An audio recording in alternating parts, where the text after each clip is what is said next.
the Thriving Marriage family. I hope you are having a fantastic day, and I hope you are enjoying our 5-day self-love challenge.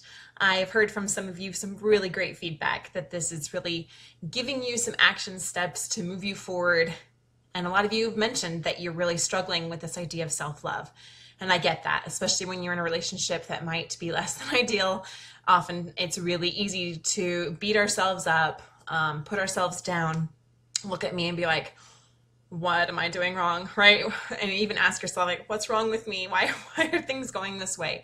And sometimes we can compare ourselves to other people that seem to have, the perfect marriage or the perfect life, and compare ourselves to that in a negative way and think that, oh, if only I could be like them, or what's so wrong with me?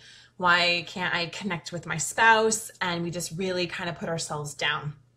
And so speaking to that, I felt very strongly impressed that I should share this challenge with you. It's my passion.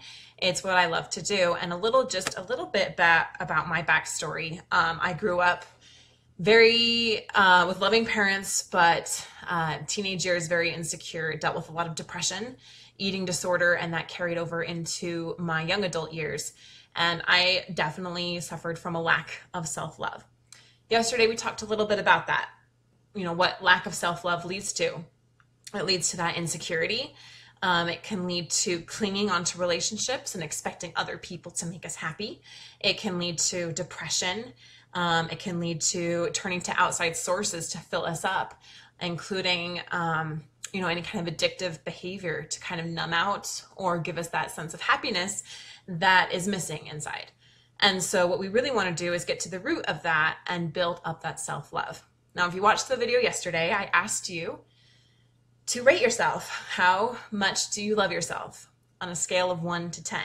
And the first number that comes to your mind, that's the real one. So if you think about it more than 4 seconds or something, then you're thinking too long. So just rate yourself. How are you doing on that self-love? And let me know if you can hear me and see me. I really like to know that people are out there and I'm not just talking to my webcam alone. It can feel a little bit lonely here on my end. I really like to make this a discussion, make it interactive, see where you're at with this. And if you have any questions for me, how I can best support and help you with your journey of self-love so that you can be the best version of you and the best version of you in your marriage and for your wonderful families. So go ahead and leave a comment. Let me know, if you have any questions or how this is resonating with you. I really appreciate hearing about that. So, and I'm sorry if my signal's cutting in and out. Let me know if that's an issue too. I know that's frustrating. For some reason, our internet here got all wonky on me. So we're trying to figure out what's going on there. So anyway, our challenge for today is positive aspects. And I'm going to jump into that for a minute. Before I do that, I wanted to just talk again, reiterate the importance of self-love and self-care. Yesterday, the challenge was to do 15 minutes of a nurturing activity, something that really helps fill you up internally. So weigh in, let me know, how did you do with that? And what was the effect? I really love to keep actually a journal to write and record progress and to see how things are doing. And I feel like when you write things down, it forces your brain to really focus and concentrate on the truth of what it is. Otherwise, our thoughts and our brains just get so jumbled up inside. So really writing it out, and that will speak to you and let you know the importance of taking care of yourself. I know for me, when I was encouraged by my mentor to do this a long time ago, that it was amazing the difference that it made. Just 15 minutes of reading my favorite book or going on a walk, just doing something that just filled me up, felt so good. And I knew that I was a priority in my own life. And that is what I hope and wish for you. So weigh in, let me know how you did. Leave a comment. And it was funny because right after I did this live stream, my sister-in-law came to help me with the kids. My youngest daughter broke her arm, so I had to go take her in. Anyway, big day. So I came back and my sister-in-law was like, how do you have energy to do all of these things? You have 6 kids. I only have 4. I'm completely burnt out. And I was talking with her a little bit about that. And it all came down to the fact that she wasn't making herself a priority in her own life. And so that is my challenge to you, is to make yourself a priority in your own life. And when you are the best you that you can be, then you can give more and be more for others. It really works that way. And I'm putting these things to the test with you this week, doing this challenge right along with you. So, are you holding happiness hostage? Okay, this is a little term I coined, holding happiness hostage. What do I mean by that? I mean, have you ever said something like this? I will be happy when, or wouldn't it be so great if? Okay, we've probably all said things like this, but just do a little check-in with yourself. Like, here's an example. I will be so happy when we have a stable job. I will be so happy when we have income coming in. I will be so happy if I could just lose 40 pounds. If I could lose 40 pounds, I would feel confident, I would be happy, and everything in my life would go better. I would be so happy if, like when we're younger, when I grow up and I move out of the house, right? And then we move out of the house, we go to college, and I'm like, I'll be so happy when I find the love of my life. Then we find the love of our life, and we're like, oh, I'd be so happy if we had children. And then you have children, and you're like, oh, I'd be so happy if the children were grown up. I don't know if any of you relate to that one. But we always are putting our happiness at some future event or situation or date, something that's really kind of outside of the present moment. And this is what I mean by holding happiness hostage. Okay, we all have happiness. It's like this beautiful light, okay? And what we do when we hold it hostage is we wrap it up, we bind it, and we tie it to a chair. And we say, I'm not gonna have you, happiness. I see you, but I'm not gonna allow you to come to me until this, and this happens. When these things happen, then I'll let you come to me, then I'll be happy. And that's really robbing us of the happiness that is meant to be ours now. And I know that this can be challenging, so I'm gonna encourage you to work with me on it. So instead of chasing after a carrot of happiness, like it's always just dangling in front of you right out of reach, I do not believe that that's what we were brought here to this earth. That's not what we're meant to do for the rest of our lives. Tell me if that resonates with you. Does that feel good? That happiness is always just right around the next corner, or the grass is always greener, right? And that we're just constantly chasing for this elusive carrot of happiness. I do not believe, I believe in a God and divine creator. If you don't, that's fine. But I believe in a divine creator, and he said that men are that they might have joy. So we are brought here to this earth so that we could have joy now, not at some future date, not in some future circumstance. And I understand a lot of you are probably thinking, I would be so much happier if my marriage was good, if this relationship was good. And while that will bring happiness, it will be better. You can still choose to have happiness and appreciation about yourself and your life right now. So that's what we're going to work on today. So I see a couple of you watching, so thanks for watching. Go ahead and leave me a comment or let me know if this is resonating with you, or if you have any questions. If you want me to work out a specific situation, I'd be happy to do that with you while we're live today. That's what I'm here to do, to serve you. So please let me know. So why is it that we are so hard on ourselves, right? It seems like we are able to, forgive our children and forgive our friends and kind of overlook everyone else's weaknesses. But for us, it seems like often we are the ones putting ourselves down the most, okay? Why are we so hard on ourselves? Do you guys have any ideas? If you do, let me know in the chat. I have an idea, but I want to see what you guys think. I want this to be a discussion. So let me know. Why is it that we are so hard on ourselves? Why do we put ourselves down? Why do we beat ourselves up? Why is it so hard to let go and to forgive? And yeah, let's just kind of go through that. Now, on the other side, the challenge for today is to find positive aspects about ourselves and our lives right now, so that we don't get in the danger of holding our happiness hostage, so that we can truly allow ourselves to start to feel good about ourselves and our lives right now.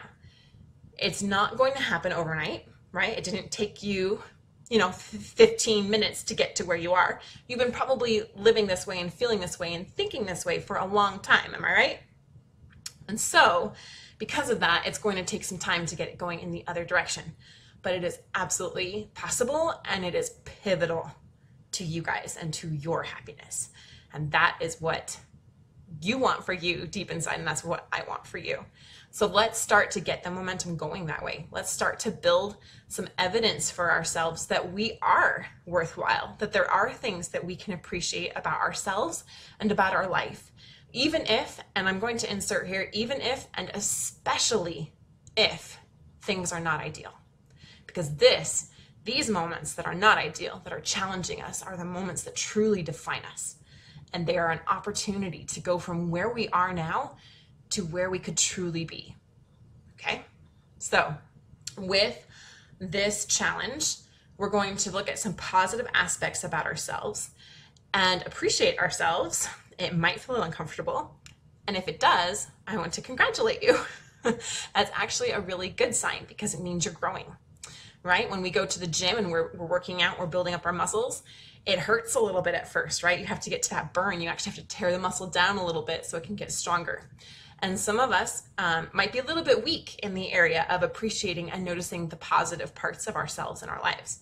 So if it feels a little uncomfortable, that's actually a good thing. So don't be worried if it feels a little uncomfortable. Hang in there with me, and it's going to be great.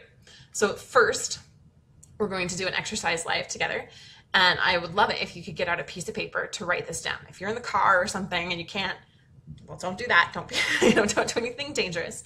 But get out a sheet of paper, and I want you to write down some of these things with me. You can even put it on your phone, whatever works. I'm going to show you my journal.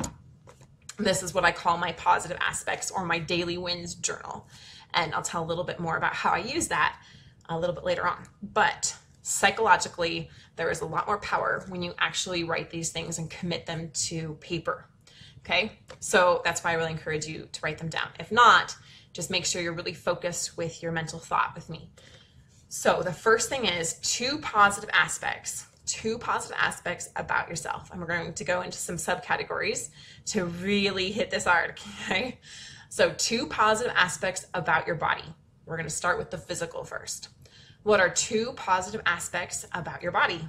Your body, right now as it is. You may not love it. It may not be perfect. You may have a health condition that's making things very difficult for you right now. You might not be in a peak state of health or fitness, and that's okay. We're going to think of just two, you can do two, positive things that you appreciate about yourself. And the chat is empty, guys. So I would love if you could put some of these things in the chat. That way I know that you're here with me and that this is helping you out. So if you're going to be brave enough like me, let's think of two positive things about yourself. It could be your eyes, that you have eyesight, right? It could be the fact that you really love, that you really love your mouth shape. It could be that you really love that you are able to be a really deep sleeper and get great sleep at night. I wish I had that one. I don't have that one. So if you have that one, borrow that one because that's a really good one. But yeah, hey Mary Beth, awesome. I've been told that I have beautiful smile and eyes. Yes, I agree. I can see in your little thumbnail picture that immediately stands out to me. But my challenge for you, Mary Beth, or if you just go by Mary, let me know, is what do you feel is a positive aspect about you? Do you love the way that you can run and play with your children? Do you love the fact that, I'm trying to think of some others, but this is a really big one for me because like I said, I struggled with an eating disorder for a long time. So there were, Mary Beth, very good, thank you. It was hard for me to recognize good things about myself because I was always looking at what I wanted to fix and what I wanted to change and what was not perfect. So for me, it's the fact, honestly, this is a simple one, but that I'm breathing. I'm grateful that I have lungs that can breathe. When I went through radiation treatment, it actually damaged 15% of my left lung. And so every time I'm able to exercise or do things and I'm able to breathe, that I recognize as a huge, huge blessing.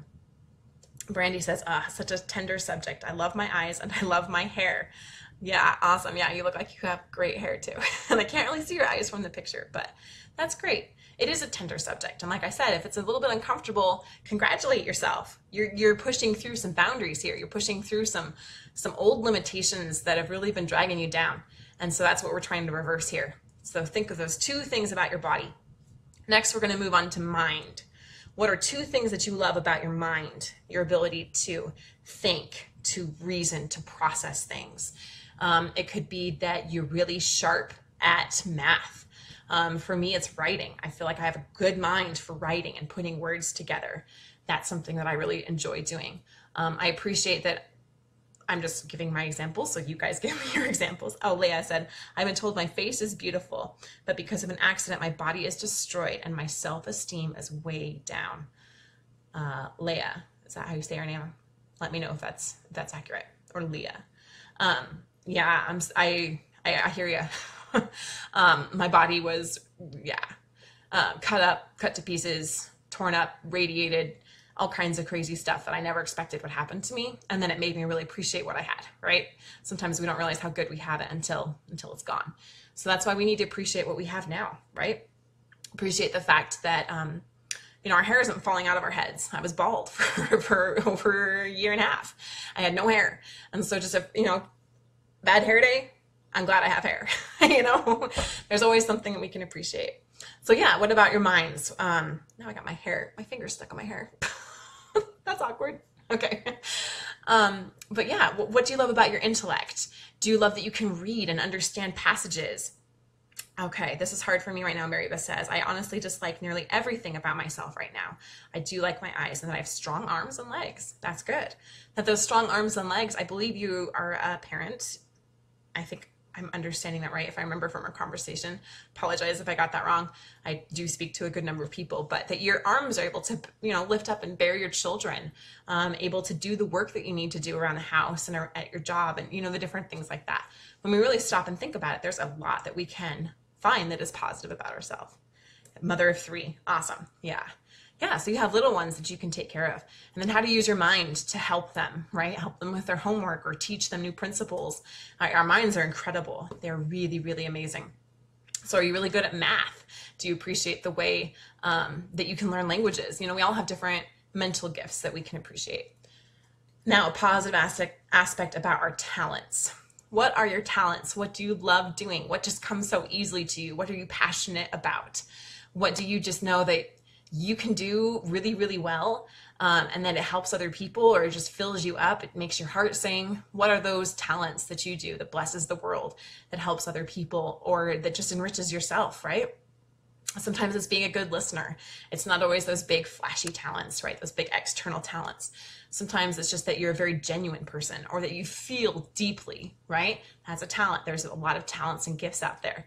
So what are two of your talents that are really positive that you can love about yourself? Knitting, being there for others. I think you, Deb, I'm not quite sure what that one was. Being there for others, maybe? Yeah, not quite sure what you meant by that, but I'm sure it's a good one. And then the next one is career. What do you appreciate about your career? And this doesn't necessarily mean making money, especially for a lot of you homemakers or raising your children. You're a professional homemaker, professional mom. That's a really good one. But what are two things that you find really positive about your career? Mary Beth, I'm good at science and math. Good. I homeschool. Awesome. And I'm happy that I'm able to. I am an encourager and I like to help when there is a need. Yes. Okay. Very good, Deb. Thank you. Yeah. So I know, Mary Beth, you were saying that this is really hard for you right now and that, you dislike things about yourself. And I understand that. I really do. And these are moments when you can really draw upon your strengths and turn your mind from what everything is going wrong to starting to notice some of the things that are going right. And as you focus on those things, you will start to do more of those things, and more of those things will move you forward in a positive way. And Devin says, I am a teacher. Awesome. That's very, very, very awesome. What a good service and help to many people. And then Leah says, I feel like I'm a good wife to my second husband, but you feel unworthy. Okay. Well, that's what we're going to work on. We're going to work on that together. Absolutely. All right. And then the next one is spirituality. We want to cover kind of all the different elements of life. And so spirituality, what are two positive things that you feel really good about? Do you feel really connected spiritually? Do you take the time to, to meditate or pray, or, spirituality comes in all different kinds of forms. So what does that look like for you? And what are two things that you feel like you're doing really well on in those areas? Maybe it's that you're very consistent in your worship, or maybe it's that you're not very consistent, but when you go, your heart is fully into it. Go with whether that's a mosque or a church or a synagogue or whatever it is. Or maybe it's that you're very connected to nature and to earth, and that you draw strength from those things. So, what spirituality, positive aspects do you have? Think about some of those things. Give you kind of a second to tune in and think about, how am I doing spiritually?